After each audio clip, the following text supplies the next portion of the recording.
Thank you all for being here. I think this is my first time speaking into a microphone. So this is exciting for me. Thank you all for being here.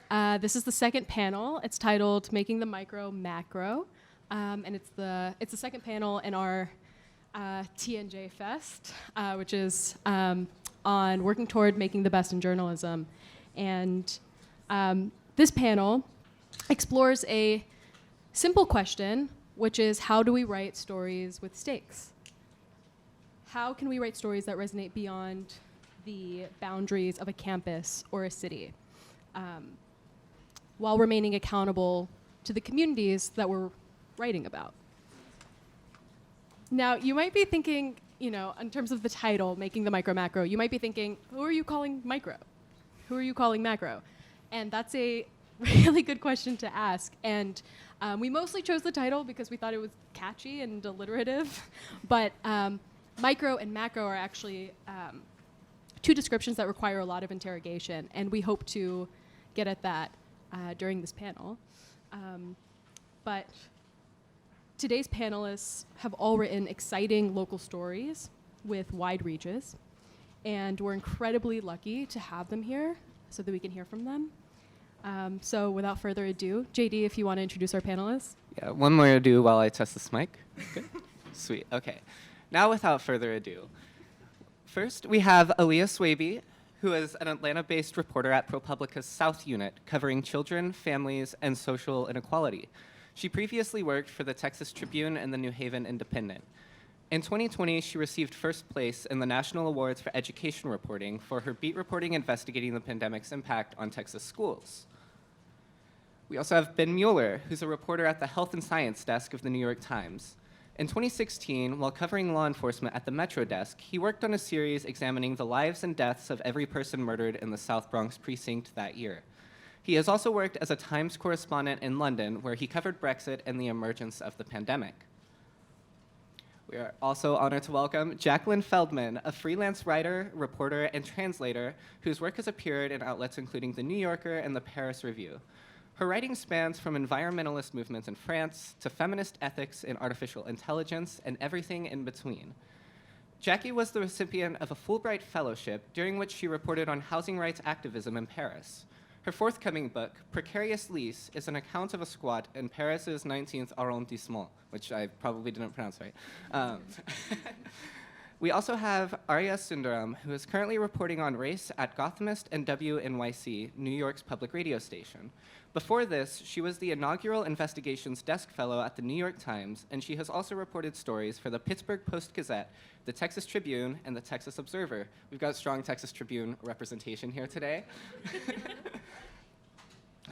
Her work on Texas prison conditions has been featured by the Marshall Project, and her reporting on immigration can be seen in outlets including The Atlantic and The Guardian. We also have Isabelle Taft, a health reporter from Mississippi Today as a member of their community health team. She has covered topics including abortion, maternal and infant health, mental health, and the operations of the State Division of Medicaid. Previously, she worked for the Biloxi Sun Herald as a member of Report for America, where she won the 2020 Bill Miner Prize for Investigative Journalism from the Mississippi Press Association. Isabelle was also recently named a Local Reporting Network Fellow by ProPublica. And last but not least, we have Annie Rosenthal, the border reporter at Marfa Public Radio in Marfa, Texas, as a member of Report for America. Previously, she tackled COVID deaths in U.S. prisons, covered rural Alaskan life for the Homer News, and she reported on the immigration and legal system for the Pittsburgh Post-Gazette. Her writing has also appeared in outlets including The Washington Post and Politico. So, really just great cast of people here. Thank you so much again for being here. And we sort of envisioned this panel as sort of just a free-flowing conversation. So we're going to throw some questions at you. And at first, they'll be directed, but I really encourage you all to feel free to jump in, follow up on each other. Feel free to take this in whatever direction strikes your fancy. And later on, we will be taking questions from the audience. So the first question, Aliyya, I wanted to pick on you for two reasons. The first is you were here on Friday speaking, so you've had recent practice, and I don't feel bad picking on you. And the second reason is you've done this. You've made the micro macro.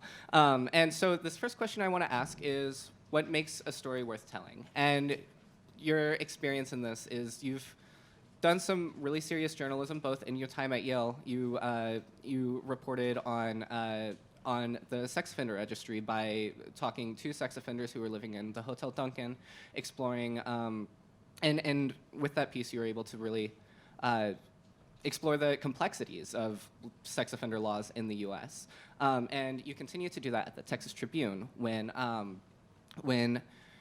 you were able to, where in your work you shifted the focus from sort of broad, sweeping reporting on the conditions of Texas schools, and you went in and identified individual school districts that that were failing to meet benchmarks and could have used further in-person reporting on. So, what makes a story worth telling? Yeah. Thank you very much for picking on me first. Is this working? Okay, great.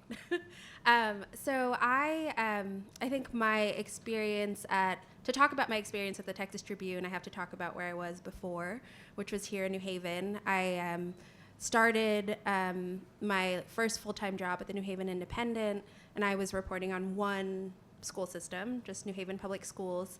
And Paul Bass, I'm sure a lot of people in the room have gotten the chance to know him, but he really emphasized as much as possible going into schools, talking to students, telling the story from inside the school buildings and not just from the board meetings, at the highest levels, not just from talking to the superintendent. So that, I was then going from a school level of I have to get to a school in this neighborhood, and then I have to get to one in this other neighborhood, and I'm cycling everywhere in order to do it. And then when I moved to Texas, I was reporting on the state's school system, and Texas has 1,200 school districts, and I was not responsible for covering all of them individually, but I was responsible for covering how Texas was funding schools, how schools were doing, how students were doing. And until then, the Texas Tribune had an approach to education reporting that was really high level. It was based at the legislature, it was based in the Capitol. I do not like reporting in the Capitol. I did a lot of it, but it was not my favorite thing. And so as much as possible, I got there right before legislative session, and I was like, how can I write stories where I don't have to stay in the Capitol, where I can actually be in schools, where I can actually be traveling, where I can be driving, 10 hours to the Valley and learning more about this place. And so the way that I did that during the legislative session, and the way that I tried to do that throughout, is by, finding examples of larger issues that we needed to be telling stories about. So, for example, there was a lot of discussion the first legislative session about this one program that had a 5-letter acronym that no one cared about, but I was really interested in because it meant that with this program, this funding program gone, it meant that a lot of tiny school districts were going to lose out on funding.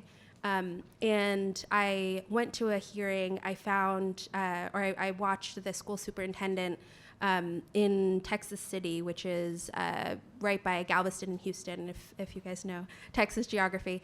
The school superintendent was talking about how they had just annexed a school system next to them that was majority Black and Hispanic, very poor, and with the elimination of this funding program, they wouldn't have the resources to bring those students back up to the level that the other students were in this wider school system. So I was like, that sounds like a great school funding story. And I spent a while in the school district talking to students and using it as a way to humanize this 5-letter acronym school funding program that people didn't care about. And, in a way that was making something macro micro to make it macro again. But I think macro for me is, not just about the like the audience of like are important people going to care about it? Is a national audience going to care about it? But it's more so, are you showing the way that what is impacting, for example, these students in these school districts is relevant and should be part of what people in power are considering when they make these decisions about funding schools, for example.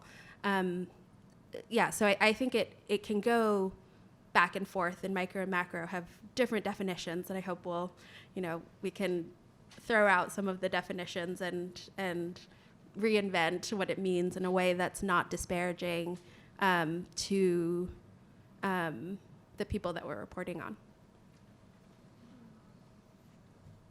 Yeah, thank you so much. Yeah. And Ben, I also wanted to ask you about, so your story is interesting because you wrote about a fence between Hampden and New Haven during your time here for the New Journal.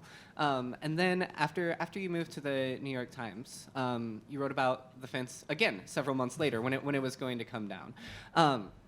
And both pieces are fantastic and really, I think, capture a long history of racial segregation and income segregation within this metro area. But what was carrying that story to the New York Times like for you? What inspired you to come back and continue pursuing this now on a national platform? I guess I was just really intrigued by the question of what this fence meant and why it was still there, and what was happening on both sides of it that was sustaining it. I think, like a lot of my favorite stories, I just had a sort of question about how things were working and why they were as they were, and something I really wanted to figure out. It's funny that, my memory of bringing it to the New York Times sort of relates to the topic of this panel in that the macro had to be sort of foregrounded in a way when I retold that story, in a way that maybe it wasn't when I got to tell it for the New Journal, when I was wandering around Hamden and wandering around the public housing on the other side of the fence, and knocking on a lot of doors and talking to people, and out of those conversations trying to build some picture of like what views were of race on both sides and the history of these places. And when I brought it to the Times, I had to maybe develop I really had to make the case for the broader significance of the fence, maybe in a way that, or write about it in a much more explicit way, where the reader was being constantly reminded of what I thought this story was about, which was sort of a different way of approaching the task of making the case for the significance of a story. I think a lot of my reporting at the time, I was struck by what Aliyya was saying about coming into a local reporting desk and being met with like certain ideas about what news was and what stories were worth covering. I remember at the times when I started, there were very specific kinds of crimes that we wrote a lot about, crimes that happened to people who, in the eyes of the police department, they weren't sort of supposed to have happened to. I remember I started as I was on night rewrite, kind of night breaking news, and being handed a sort of cheat sheet with phone numbers and some tips about what stories were.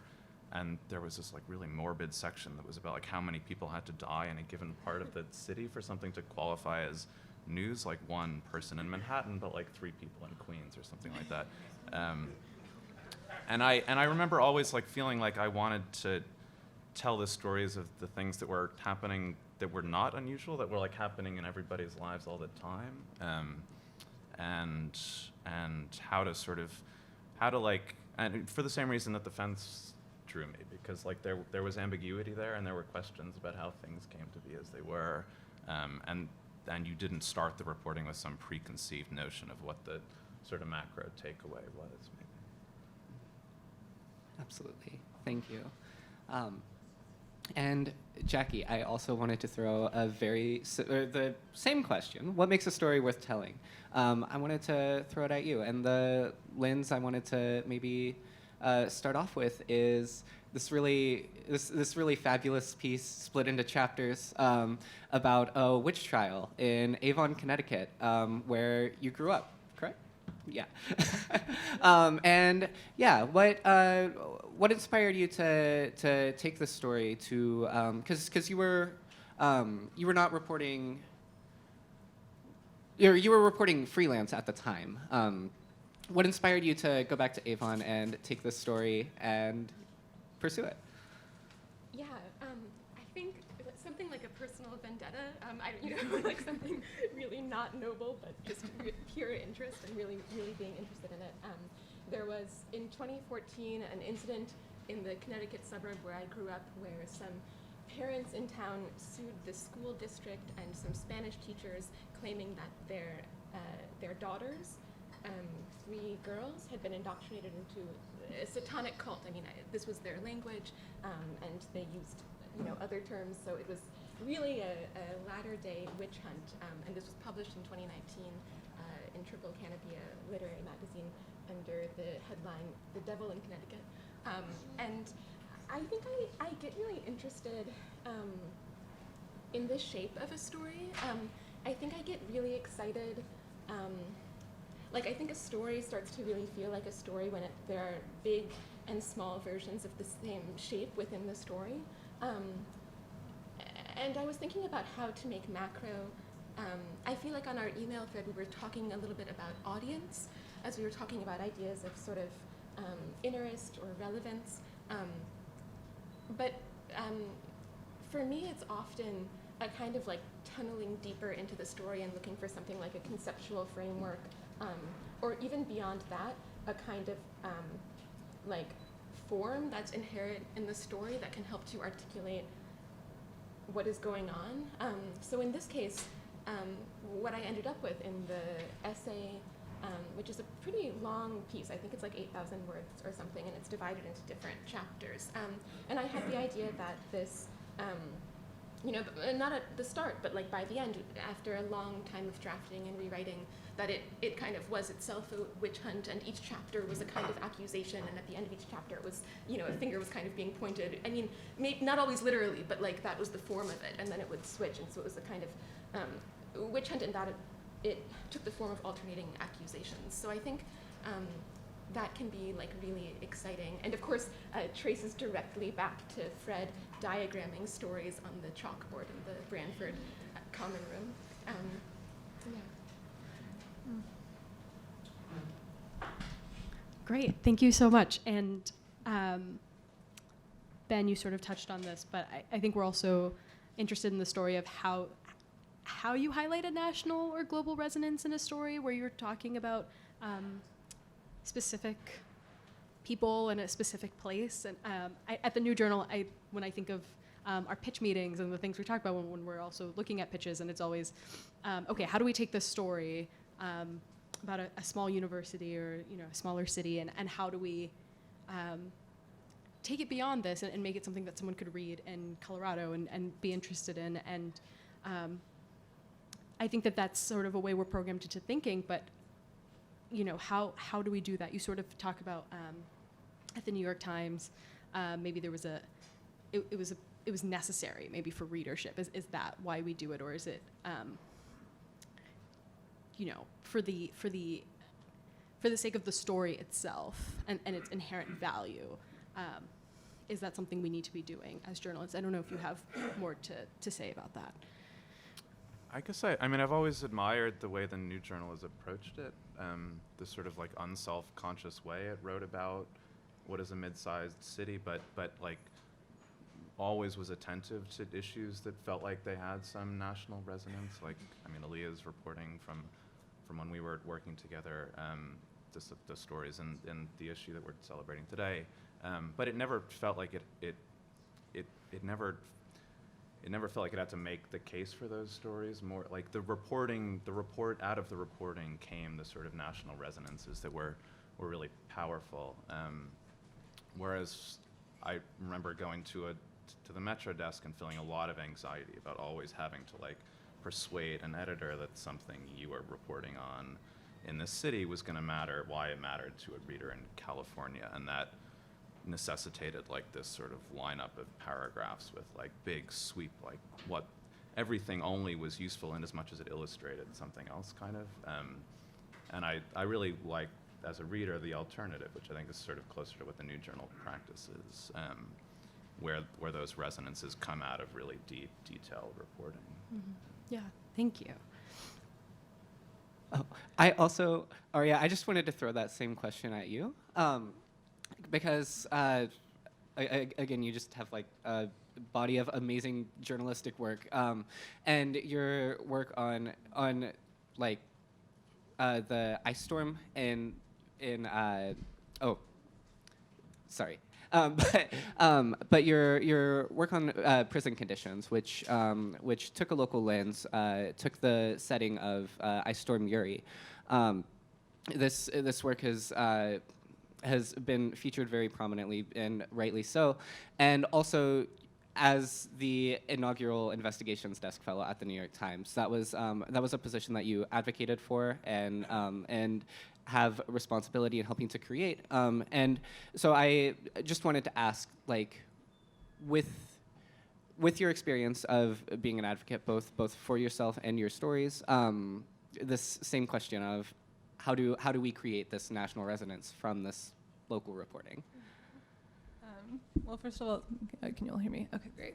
Well, thank you guys for having me here, and for everyone who's spoken. We had a very interesting email chain at the beginning of creating this, of you guys so wonderfully putting together this panel about, what is making the micro macro? Do we need to do that in the first place? And I guess I came into reporting and journalism from like a deep love of writing, but also, Trump came into office my first semester, and I graduated into the pandemic in 2020, and I think like that, of course, shaped who I was as a person, and I think I saw journalism as a way.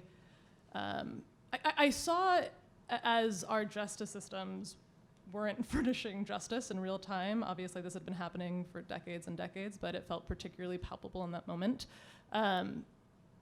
I saw how journalism was a way to do that, a path towards a sort of justice, a path towards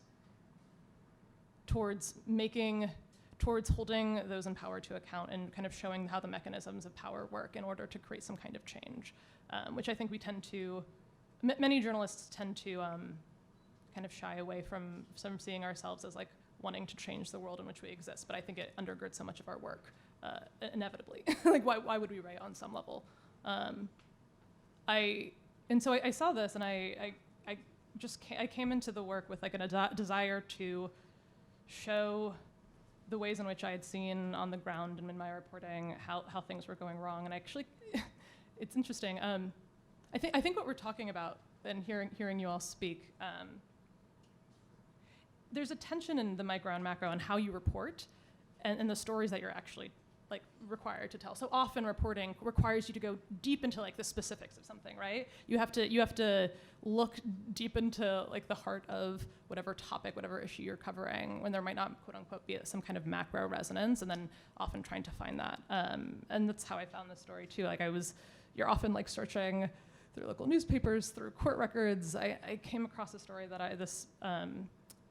when I'm thinking of a slightly different one on prison conditions specifically in Texas, and it was a court case that people had reported on, like even national dailies ended up picking up on, just showing really, really terrible conditions in a particular Texas jail. And I wanted to go beyond, I think, like this kind of daily news story to show the larger systems at play that essentially enabled this to happen and enabled it to go unchecked, which ended up being a story about how Texas jails specifically fail to investigate, the deaths of inmates, even though a number of laws had been passed, especially since the death of Sandra Bland, in order to ensure that there were investigations. And so I think oftentimes when I think about a story that matters, I think a lot of my early days in reporting and my early work here has been about how to show the mechanisms of power and how to show the ways in which a system is breaking and the ways in which a system itself is failing to provide justice in the ways that that we think it might. I think, and oftentimes that comes down to, with investigative stories, it's always a very tricky calculus then of deciding like, what route do you go down, right, essentially, when you're looking for injustice. I think it comes down to a level of harm, and how we define that becomes very tricky. A level of harm, and I think beyond the, one rotten apple sort of situation, beyond just like this one person doing something wrong, but how does this like the policies, like the various people that exist, create this happening? But I also, at the same time, I think that's not obviously the only way to approach storytelling, and sometimes I think I find the narrative, there's almost a narrative necessity in investigative work to have a kind of bad guy and a good guy. We like often talk about this, and I find that can be a little limiting at times. And I've often found a lot of my work now to be guided by rather almost like I find it most interesting as a reporter when I obviously have questions for other people. I want to find something out like in a fact way, but also in a more like anthropological or sociological or even like philosophical way. So for example, there's this one story that and I actually don't think those two things are mutually exclusive, like an investigative framework and this kind of slightly different attunement towards reporting and towards journalism. And an example of that being, there was a story that I worked on about this anti-sexual harassment organization called Time's Up that was formed in the wake of the Me Too revelations, Harvey Weinstein, et cetera. And some of its leaders were found to essentially help, talking with Cuomo in the wake of those revelations and the AG investigation. And obviously this was an investigative story looking at, how these leaders in power were, potentially collaborating with people that at least ostensibly went against the organization's mission, and particularly in the aftermath of this investigation.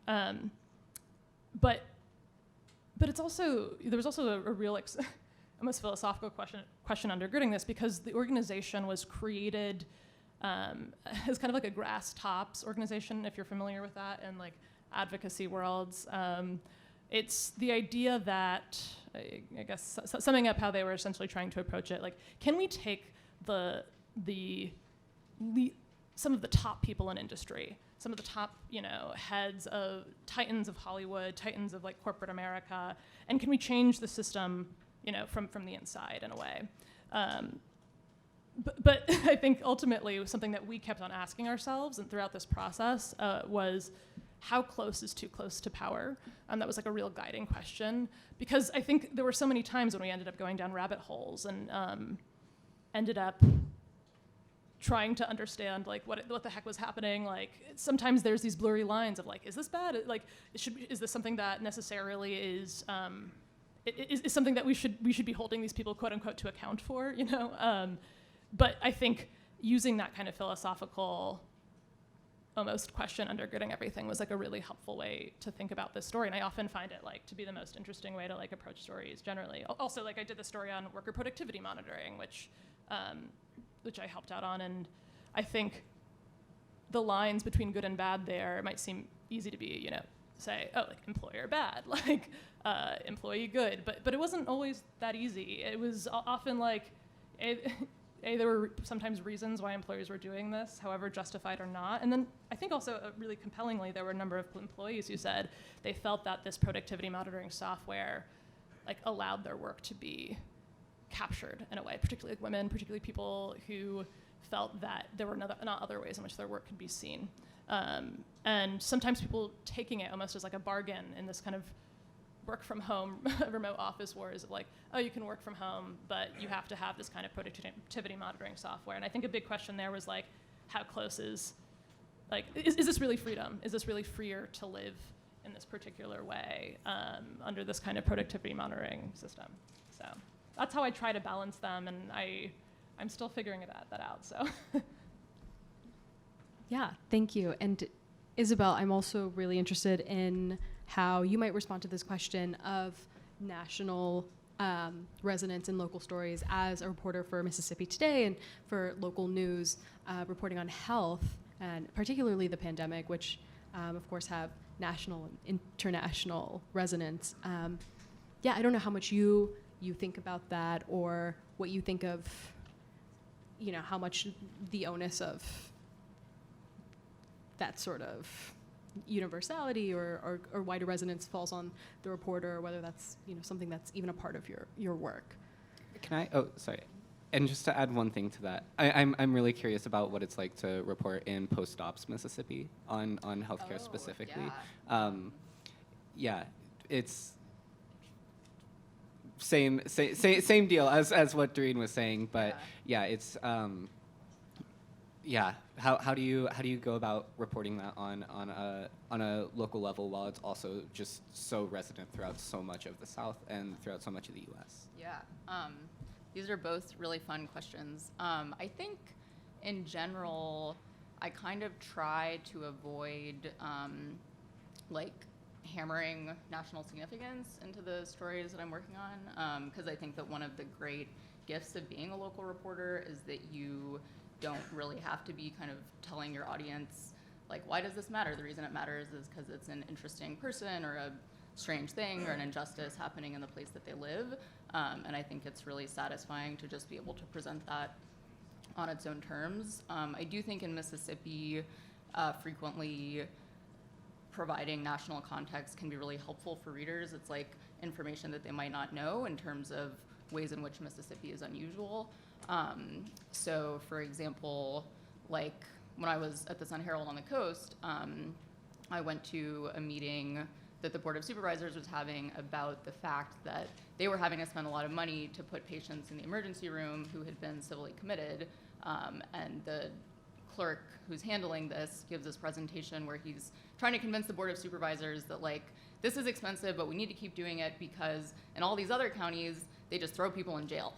They throw people in jail with no charges. And as you keep reporting this out and talk to more people in Mississippi, it turns out that a lot of people who participate in this process don't know that that's unusual nationally.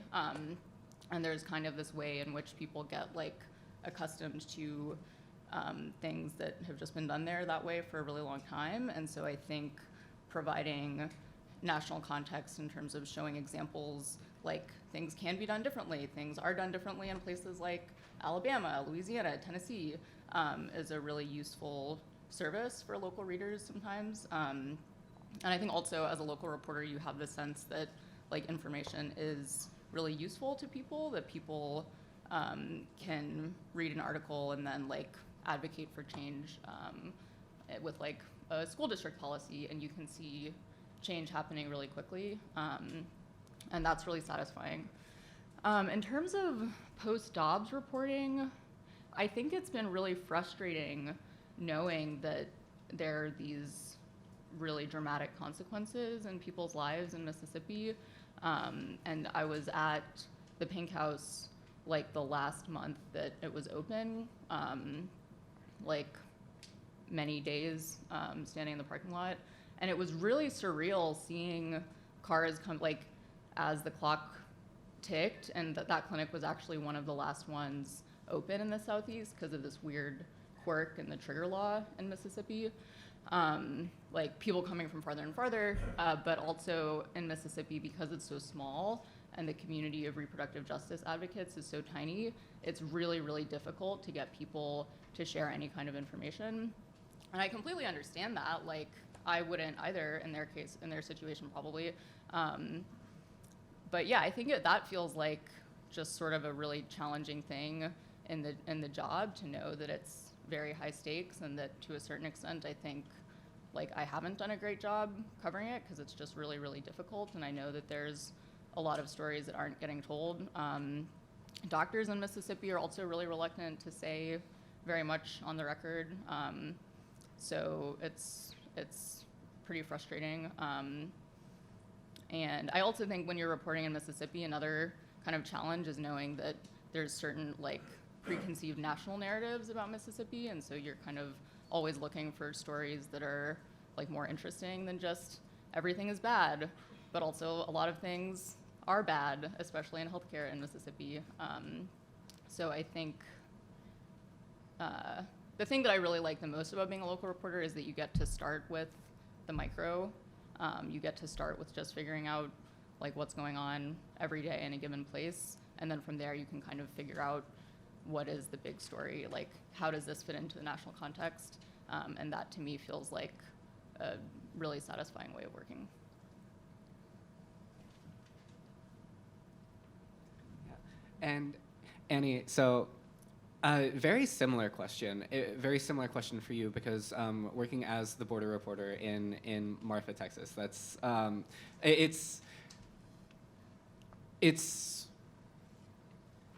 how do you balance this essentially between sort of these national narratives, these national trends,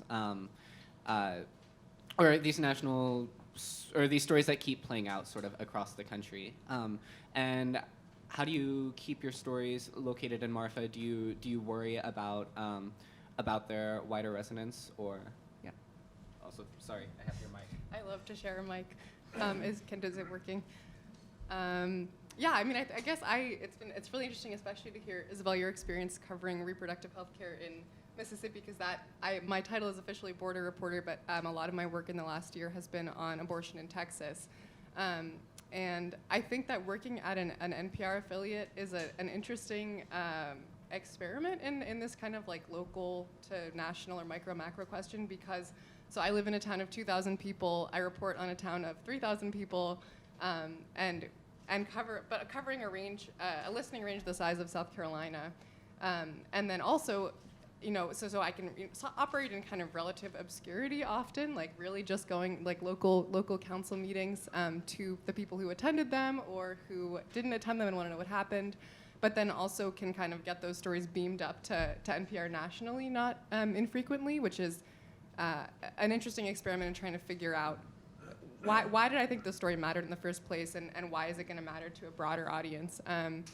And I think in the case of radio, I have noticed that I forget, I think it might have been Aliyya who said starting with the micro and then extending back to the macro, I think happens kind of inherently, because in a medium that's really focused on voice and on leaning into a particular person, you have a successful story when you have a story that's really focused on a particular voice and a particular experience, and that's what resonates.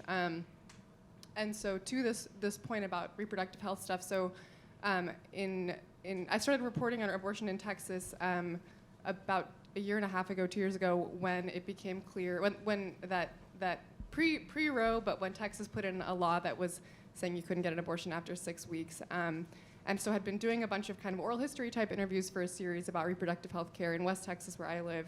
And when the Dobbs decision happened, we decided to sort of speed that up and try to get some stories out, and ended up sharing 3 stories of people who had traveled long distances to get abortions like years and years before that happened, because where I lived, there wasn't access to abortion less than 3 hours away for at least 15 years. And so we ended up doing these kind of non-narrated stories that were just 3 different people speaking to what that had been like for them, and the challenges that were medical, logistical, psychological, economic. And then that got picked up more broadly, and we didn't change anything from what the local version had been. And it was sort of our most, the story that I've worked on that has had the most response and kind of seemingly local impact, in part because I think it was speaking to this kind of broader trend that we were seeing across the state and nationally. And now what you're seeing here is, what's been happening here for 15 years is what's going to be happening across the whole South. Here's an example of what that looks like.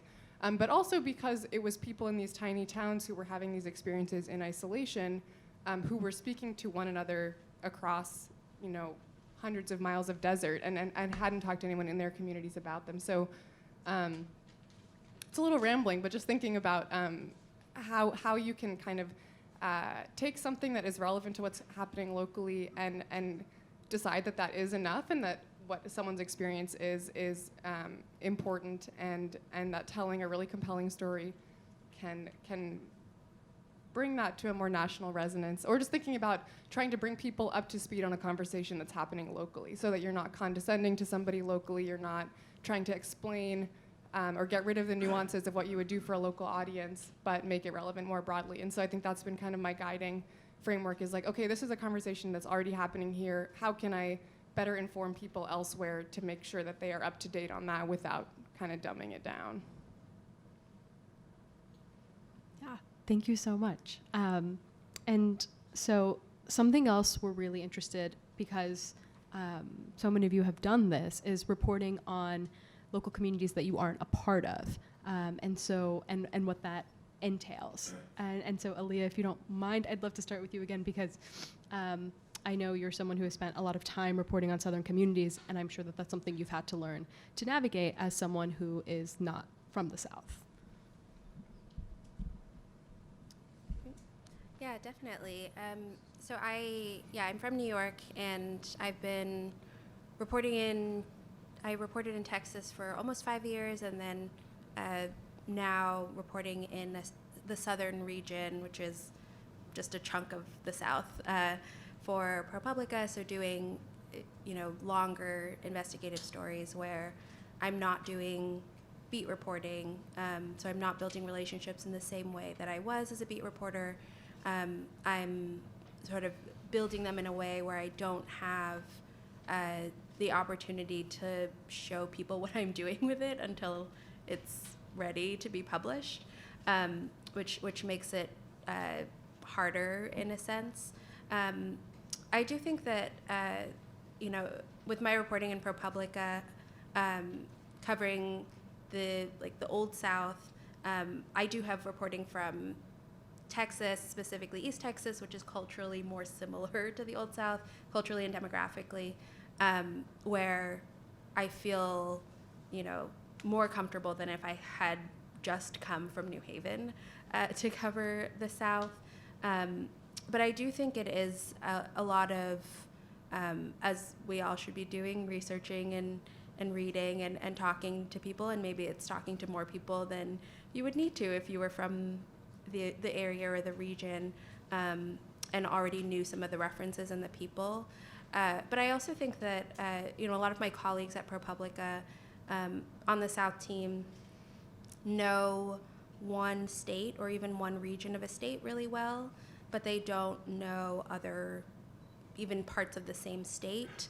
So I think it's unless you are specifically part of the exact community that you're writing about, I think everybody is going to face that and should be facing that. I'm writing a lot about trans health right now, and that's not a community I'm part of, and that's something that I'm having to do a lot of research and checking with people who know better, either from personal experience or reporting experience, and being really humble in the course of reporting, and not thinking that I have the answers for how to best report something. But it's always a challenge, and I think it's good to, I've always just tried to be aware of the fact that I am not, from these places, and I don't have these experiences. I think being constantly aware of that has made me a better reporter and has opened me up to learning things that I maybe wouldn't have learned if I had been assuming that I knew things that I didn't. I'm happy to jump in right there.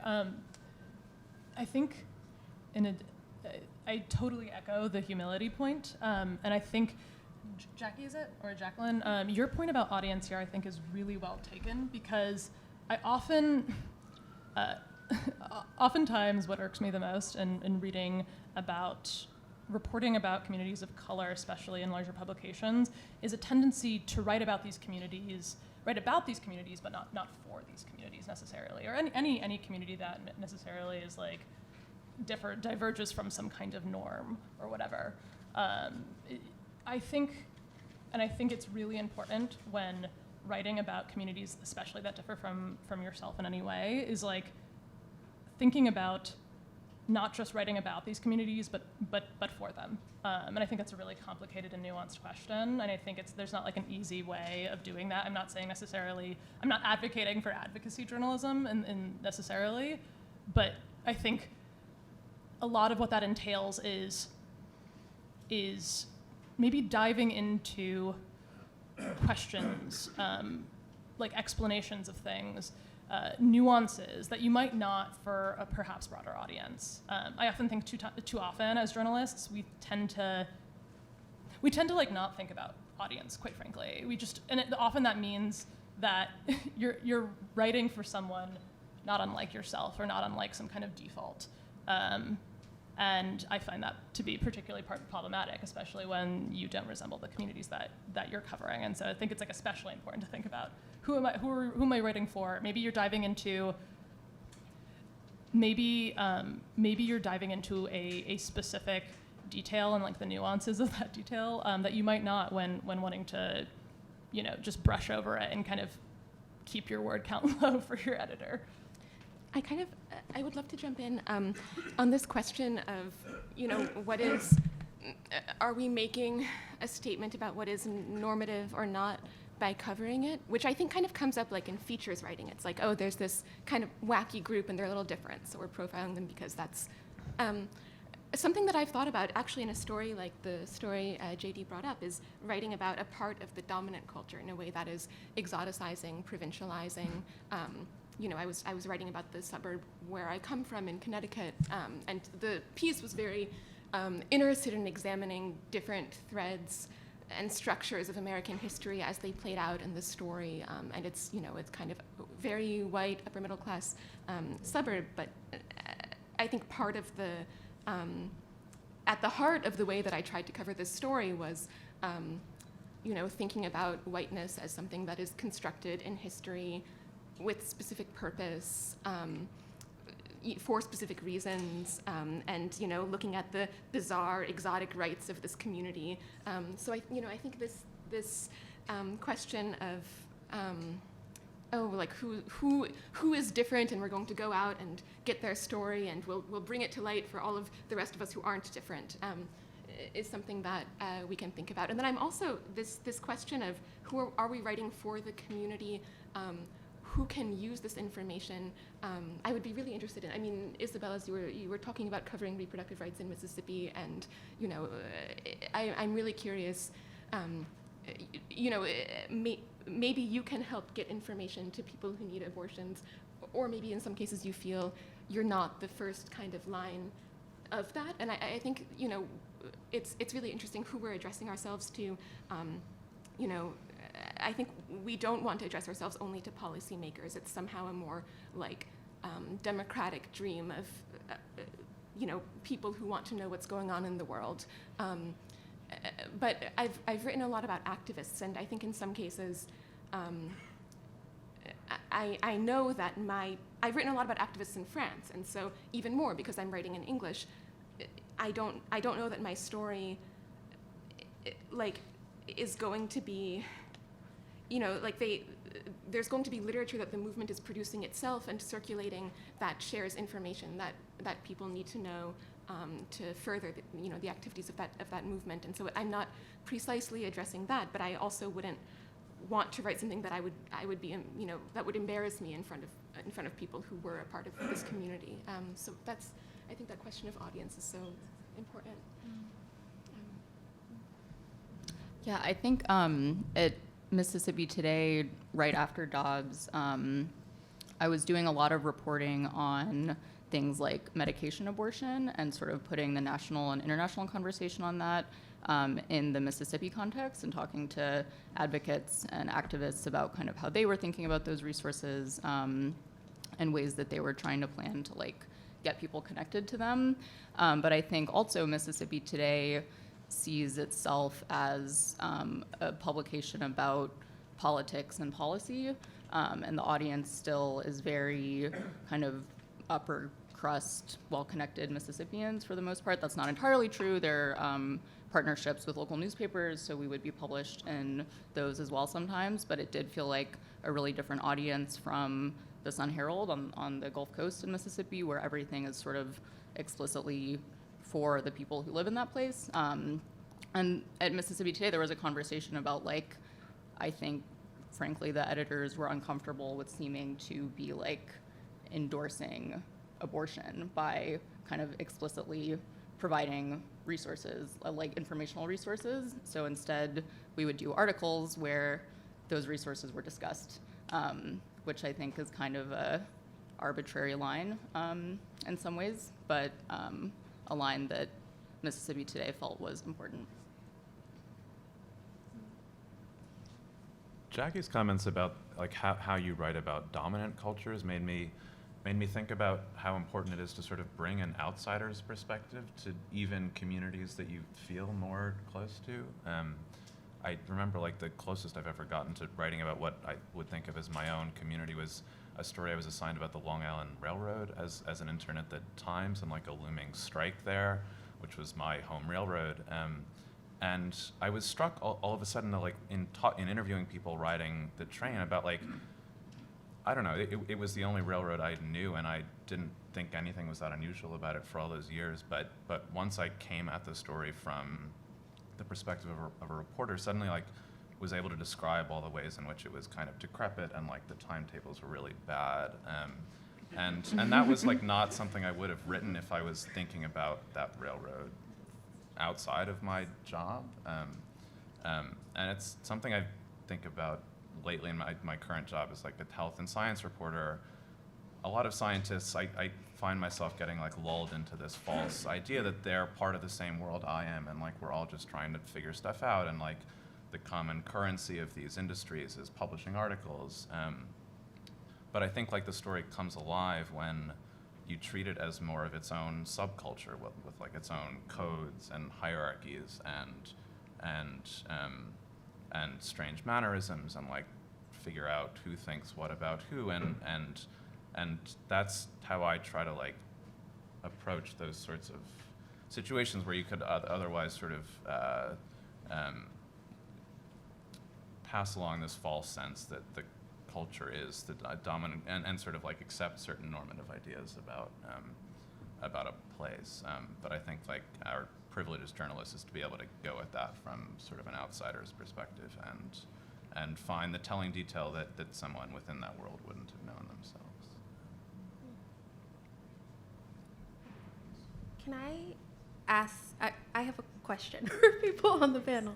Sorry to take your jobs, but I was curious about hearing Isabelle talk about kind of the arbitrary line, which I'm very familiar with from being at the Texas Tribune, of, you know, having like the state legislature as like a very avid readership and lobbyists, et cetera, but not necessarily wanting that to be the only audience. But I'm curious about, you know, similar, well, I want to know about battles that people have fought in terms of the micro and the macro, and times that you've won, times that you haven't won, and what was at stake for you in the particular story or the particular argument. I definitely have some, but I want to hear from other people. I also want to hear the answers to this question. I do also just want to throw in sort of a brief notice that we do have about 15 minutes left of the panel, and we'd also, after this, I want to hear this too, but we'd also like to make some time after this for questions from the audience. Thank you.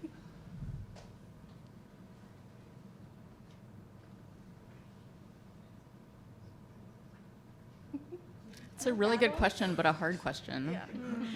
Yeah. You don't have to name the editor specifically, though I would like to know for drama's sake. We need hours.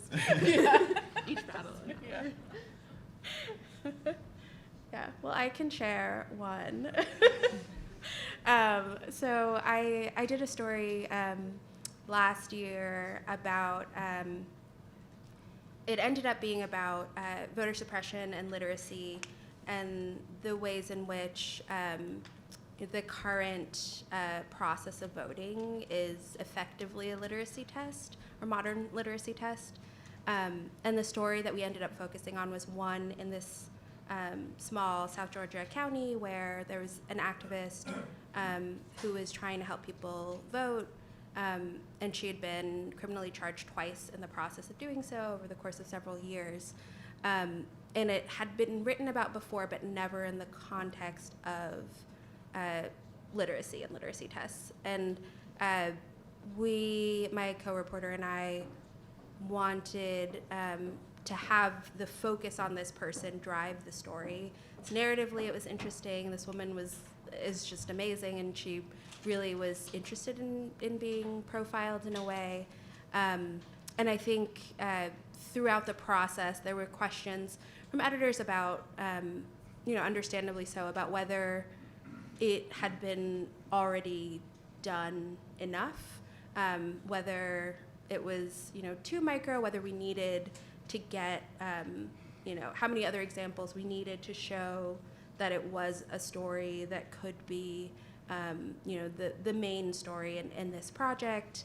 And ultimately, I think it ended up being a compromise where we did get other examples from other places, but also the narrative spine of the story was this woman's story, and I think that made it stronger. And we ended up spending a lot of time like door knocking and finding people that she had helped, and profiled also 2 of them in the story.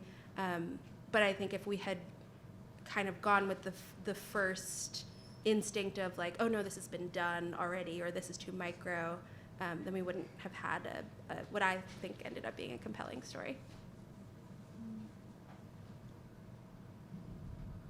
Thank you so much. Oh, wait, Arya. Oh yeah, sure. I'm happy to talk about what I did. I feel like in thinking, I think that's a really important question. It makes me think about the question about compromise that was asked on the last panel, and I think so often the compromise in journalism is time, like how much time you are given for a story or not, unless you have one of those jobs where you can spend forever, which even then there's still time considerations on those. I was working on a story like a little earlier this year.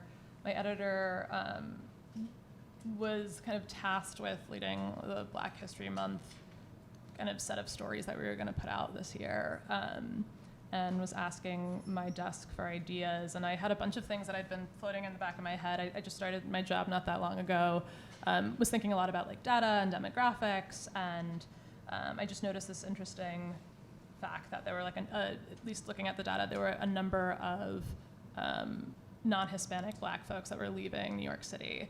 And important to make that caveat. And because actually finding out later in this process that the number of Black folks in New York City and Black residents actually has actually been pretty stable. So it's important to like be very specific about the kind of language I'm using here. And I wanted to focus it specifically in Bed-Stuy, which is a neighborhood that, in looking at the data, and I think this is an important thing when thinking about making the micro-macro, I think data is such an important way of doing that. I think oftentimes you'll find that your city, your state, wherever you're at, is like the most of something or the least of something is perhaps, where does it fit into this kind of like larger conversation? I think it's it's an important way, and I think it's also a really interesting narrative way to get people who are part of the communities that you're writing about to see themselves within this kind of larger picture.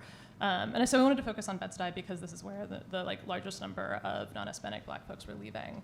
And it just ended up, and I wanted to spend so much time on the story because Bed-Stuy is like this like legendary neighborhood and like incredible. I mean, like so many neighborhoods in New York, but like I just felt like every time I was like looking into something, there were a bajillion kind of nuances to get threaded out. So a big thing that we were talking about was, like a big question I asked was like, what is lost by this demographic shift happening? Is there something lost? What is lost? And a lot of that being kind of like cultural landmarks. And it was like so important to me to like, we have to talk about each of these cultural landmarks, right? And what something that would matter to someone in Bed-Stuy or something they wouldn't know about, that they would know about and also maybe wouldn't know about. And I was trying to like thread that line, and also in having this kind of conversation about what was lost. Also, it was so important to me in my conversations with people. They're like, well, even as like folks are leaving, right? Even as like Bed-Stuy, which is like a major kind of epicenter of deed theft, like foreclosure crisis, et cetera. There were so many people who were trying to keep the Black community strong there, and were making efforts to do that in their own ways and like create these community spaces and like preserve community spaces that had been there for a really long time. And I think that was like a really important thing that I needed. Like I was like, I can't like there's a complexity and nuance to this, to what's happening that's like important to include. So I tried to make sure I was including that, but it was like definitely working like many hours over time when I tried to squeeze this all in 2 weeks, or 3 kind of ish. But it's a really complicated thing, and I don't think I did it perfectly, honestly, but was a very important learning lesson, because there are so many people who are like, oh, you forgot this, or you forgot this, or like you didn't explain this in this particular, and I was like, oh my goodness, like inevitably that's going to happen on some level, but I'm also like, I think as journalists, especially when you're not part of a community, it's like really important to try to hold yourself to a higher standard to try to include as many of the things that feel like seminal to that place. And that's why we're working toward the best in journalism and not already perfection in journalism. Oh gosh. Thank you. I think that's also especially helpful just because, I mean, so many of us who will go on to do reporting will report on communities we're not a part of, but also student journalists are, moving 1,000+ miles away from home and reporting on local communities that they aren't a part of. And I think it's very helpful to hear that. We'd love to open it up to questions. I see one from Laura. I see one from Amal.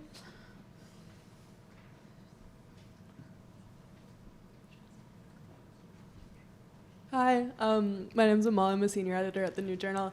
I was wondering, I feel like a lot of writing feels kind of solitary, and writers can be more inward-facing people, and one of the tasks of journalism is to then, like, become outward-facing and interact with people, and I'm wondering if you have any insight into kind of honing the skills and developing confidence in the interpersonal side of journalism outside of just like the solitary writing process.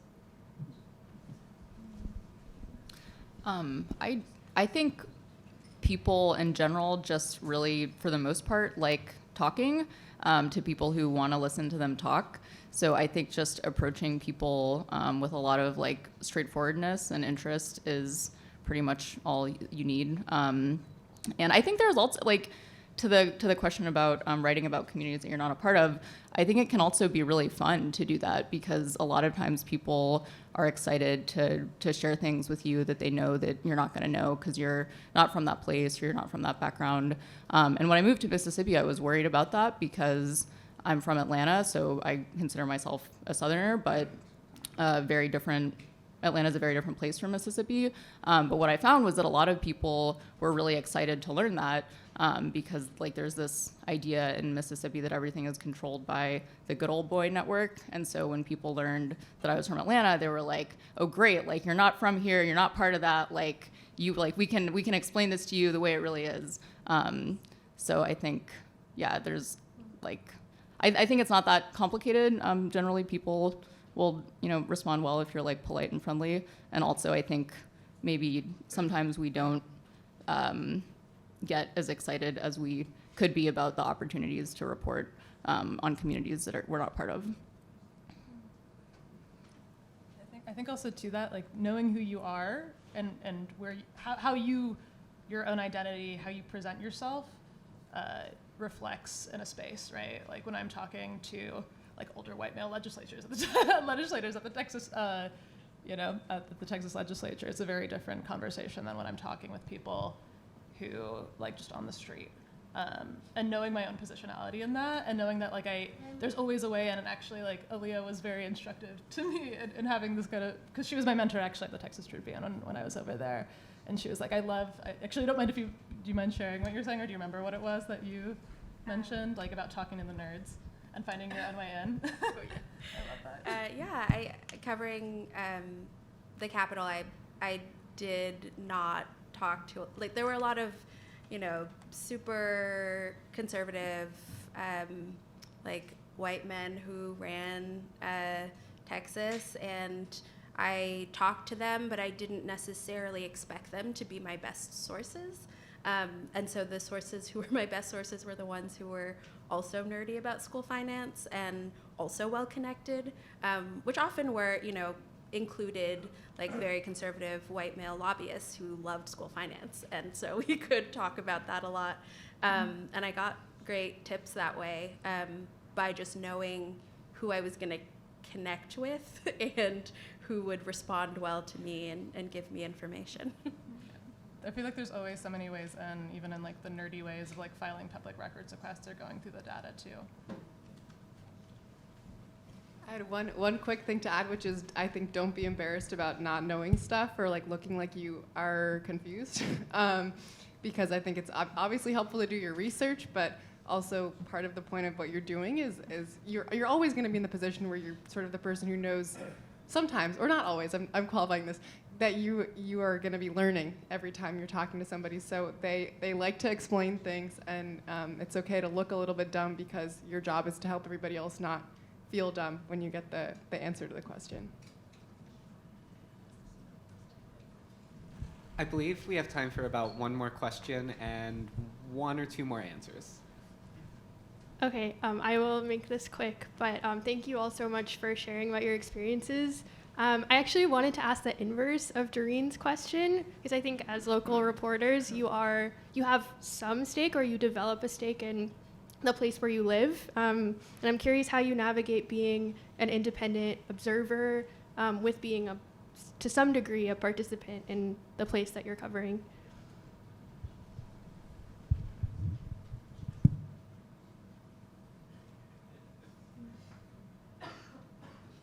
I can answer if none of y'all at the end. I feel like you guys are, really in it right now toward that end. I think it's like a virtue. I think it's a virtue though, like, right, that you have to be accountable to like the people you're living with too. I mean, it's complicated, but I don't know. I think also writing about a community is in a lot of ways a way of being part of that community. I mean, I think especially for a lot of, Aliyya, the way you keep covering the story in the same place, I think, so I don't know. I think that like a kind of like frankness about that is okay, and also about, your own interest and what you want to learn.